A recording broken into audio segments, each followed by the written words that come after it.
नमस्कार, आप सभी का बहुत बहुत स्वागत है आपके साथ इस बुलेटिन में। मैं हूं करिश्मा। मैं हूं आपके साथ सोनिका सिंह और वक्त हो गया है 100 ब्रेकिंग का। संदेश खाली जाने से रोके जाने पर रो पड़े अधीर रंजन चौधरी, रोते रोते ममता बनर्जी पर साधा निशाना। पश्चिम बंगाल के संदेश खाली जाने से रोकने पर कांग्रेस का प्रदर्शन, धरने पर बैठे कांग्रेस प्रदेश अध्यक्ष अधीर रंजन चौधरी। बीजेपी नेताओं को संदेश खाली जाने से रोका गया, बंगाल पुलिस के साथ बीजेपी डेलीगेशन की नोकझोंक, बीजेपी की फैक्ट फंडिंग टीम को पुलिस ने रोका। संदेश खाली में धरने पर बैठा बीजेपी का डेलीगेशन, ममता सरकार पर लोकतंत्र की हत्या का आरोप लगाया, पीड़ित परिवार से मिलने से रोकने का आरोप लगाया। बीजेपी सांसद सुनीता दुग्गल ने ममता सरकार पर बोला हमला, कहा पश्चिम बंगाल में गुंडा राज, एथिक्स कमेटी और पार्टी अध्यक्ष जेपी नड्डा को सौंपेंगे रिपोर्ट। संदेश खाली हिंसा पर केंद्रीय मंत्री अन्नपूर्णा देवी का बयान, कहा पश्चिम बंगाल में महिलाओं के साथ अत्याचार, टीएमसी के गुंडे कर रखे हैं बहु बेटियों को प्रताड़ित। राष्ट्रीय अनुसूचित जाति आयोग के अध्यक्ष अरुण हल्दर ने संदेश खाली के दौरे पर कहा लोगों की नहीं सुन रही राज्य सरकार। बंगाल में महिला उत्पीड़न पर बीएसपी सुप्रीमो मायावती ने चिंता जताई, ममता सरकार से निष्पक्ष जांच की मांग की, दोषियों के खिलाफ सख्त कार्रवाई की मांग। कोलकाता के अपोलो अस्पताल पहुंचे बीजेपी नेता मिथुन चक्रवर्ती, पश्चिम बंगाल बीजेपी अध्यक्ष सुकांत मजूमदार से की मुलाकात, मिलकर जाना उनका हालचाल। किसानों के आंदोलन के बीच केंद्रीय मंत्री अनुराग ठाकुर का बयान, कहा किसानों से चर्चा के लिए रविवार का दिन किया गया तय, सकारात्मक माहौल में होगी चर्चा। किसानों के प्रदर्शन पर सांसद संजय राउत का बयान, कहा भारत में किसानों पर हो रहा अत्याचार, महाविकास अघाड़ी आंदोलन के भविष्य पर करेगा चर्चा। शंभू बॉर्डर पर किसानों और पुलिस के बीच जमकर झड़प हुई, पुलिस से आंदोलनकारी किसानों पर दागे आंसू गैस के गोले। शंभू बॉर्डर पर आंदोलनकारियों ने मचाया उत्पात, पुलिस पर किया पथराव, पुलिस के 18 और पैरामिलिट्री के 7 जवान हुए घायल। किसानों के दिल्ली चलो आंदोलन के समर्थन में नासिक में प्रदर्शन हुआ, मुंबई आगरा नेशनल हाईवे पर किसानों ने दिया धरना प्रदर्शन, केंद्र सरकार के खिलाफ नारे भी लगाए। कई मुद्दों पर किसान और सरकार में बनी सहमति, किसानों पर दर्ज केस वापस लेने पर बनी है बातचीत, एमएसपी पर भी विचार कर रही है सरकार, सूत्रों के हवाले से खबर। पंजाब के जालंधर में भारत बंद का दिख रहा है मिला जुला असर, कई जगह बंद, कई जगह खुला बाजार, सड़क पर भी यातायात पर प्रभावित। किसानों के भारत बंद का मिला जुला असर, पंजाब के मोगा में बस सेवाएं ठप, यात्रियों को हो रही है भारी परेशानी। मुजफ्फरनगर में भारत बंद का सब्जी मंडी में भी दिखा असर, आंदोलन के चलते सब्जी मंडी भी नहीं पहुंचे किसान, मंडी में पसरा नजर आया सन्नाटा। एमपी के भोपाल में नहीं दिखा भारत बंद का असर, किसान यूनियन के अध्यक्ष ने कहा नहीं मिली मंडी बंद करने की सूचना, करौंद मंडी में अनाज की नीलामी जारी। मुजफ्फरनगर में संयुक्त किसान मोर्चा के आह्वान पर किसानों का प्रदर्शन, मौके पर भारी फोर्सेस की तैनाती। राजस्थान के हनुमानगढ़ में पुलिस और प्रदर्शनकारी किसानों के बीच हुई झड़प, पुलिस ने प्रदर्शनकारियों पर लाठीचार्ज कर खदेड़ा। हरियाणा को प्रधानमंत्री मोदी ने 9,750 करोड़ से ज्यादा की योजना की सौगात दी, गुरुग्राम मेट्रो रेल परियोजना और एम्स रेवाड़ी के साथ कई परियोजनाओं का शिलान्यास और उद्घाटन किया। रेवाड़ी में पीएम मोदी ने जनता को किया संबोधित, कहा अब की बार एनडीए सरकार 400 पार, पिछली बार जनता ने 272 पार करके दिया था आशीर्वाद। पीएम मोदी ने आगे कहा कि देश और दुनिया में मोदी की गारंटी की चर्चा, मैंने जम्मू कश्मीर से धारा 370 हटाने की गारंटी दी, आज 370 बना इतिहास। पीएम मोदी ने कहा आज राम का विरोध करने वालों पर भी बोलने लगे हैं जय श्री राम, कांग्रेस वाले सिर्फ बोलते हैं झूठ। विकसित भारत विकसित राजस्थान कार्यक्रम को प्रधानमंत्री नरेंद्र मोदी ने वर्चुअली किया संबोधित, कहा विकसित भारत के लिए राजस्थान का विकास होना जरूरी। कार्यक्रम में पीएम मोदी ने कांग्रेस पर कसा तंज, कहा कांग्रेस के पास दूरगामी सोच नहीं, कांग्रेस राज में आए दिन होते थे धमाके।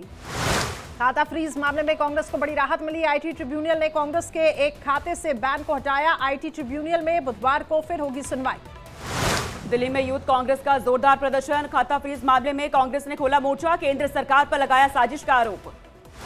उत्तर प्रदेश के चंदौली पहुंची राहुल गांधी, भारत जोड़ो न्याय यात्रा कार्यकर्ताओं ने किया जोरदार स्वागत। उत्तर प्रदेश में भारत जोड़ो या न्याय यात्रा में नहीं शामिल हो पाने पर प्रियंका गांधी ने किया ट्वीट, कहा बीमारी की वजह से अस्पताल में होना पड़ा भर्ती, ठीक होते ही यात्रा से जुड़ूंगी। भारत जोड़ो न्याय यात्रा के दौरान राहुल गांधी ने मोदी सरकार पर तंज कसा, कहा बीजेपी फैलाती है नफरत की राजनीति, देश में चरम पर है अन्याय।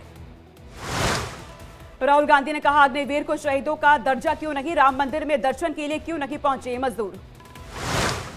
राहुल की यात्रा पर यूपी के डिप्टी सीएम केशव प्रसाद मौर्य ने बोला हमला, कहा जिस राज्य में जा रहे राहुल वहां खत्म हो रही है कांग्रेस। लखनऊ में शिक्षाविदों के ओरिएंटेशन कार्यक्रम में सीएम योगी ने लिया हिस्सा, कहा यूपी अब तेजी से कर रहा विकास को लगातार गतिशील बनाए रखना है हमें। ओरिएंटेशन कार्यक्रम में बोले सीएम योगी आदित्यनाथ, योग्य लोगों को जरूर मिलेगी नौकरी।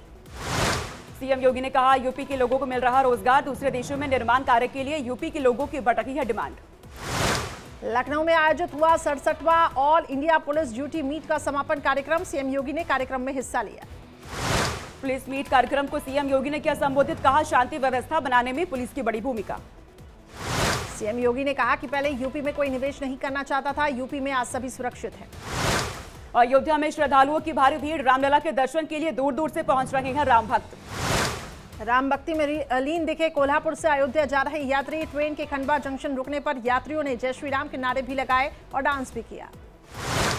काशी में संतों ने मां श्रृंगार गौरी विग्रह के किए दर्शन, नंदी का किया जलाभिषेक, अब 9 दिनों तक होगी रामकथा।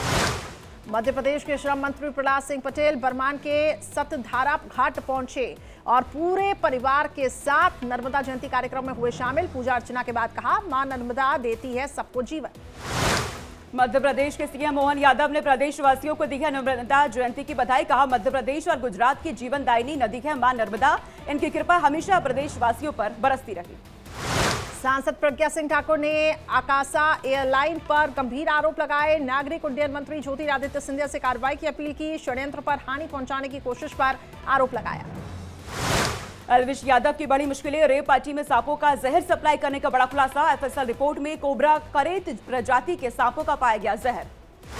नोएडा पुलिस ने भेजा था जयपुर एफएसएल ने जांच के लिए सैंपल, अलविश यादव समेत कई लोगों के खिलाफ सेक्टर 49 थाने में मुकदमा दर्ज हुआ। थोड़ी देर में झारखंड में चंपई सोरेन सरकार के मंत्रिमंडल का विस्तार, 4 से 5 नए चेहरों को मिल सकता है मौका।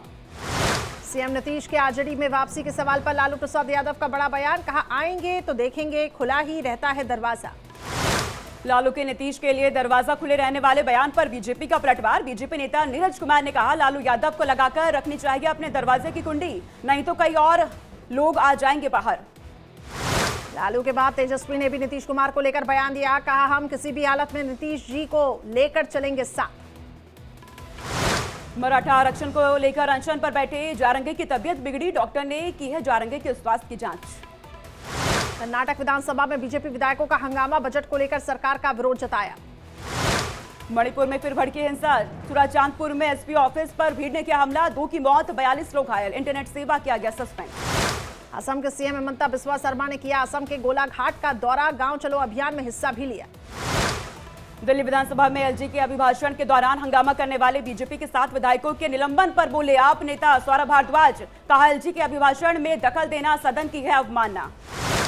दिल्ली पुलिस का 77वां स्थापना दिवस कार्यक्रम में बतौर मुख्य अतिथि केंद्रीय मंत्री नित्यानंद राय शामिल हुए, परेड की सलामी ली। हरियाणा के वांछित अपराधी को यूएई से वापस लाई सीबीआई, हरियाणा एसटीएफ ने नरेंद्र सिंह के खिलाफ जारी कर रखा था red corner notice. Uttar Pradesh STF ने मुजफ्फरनगर से बरामद किए 4 टाइमर बम, एक आरोपी भी अरेस्ट हुआ, पूछताछ कर जांच में जुटी है पुलिस।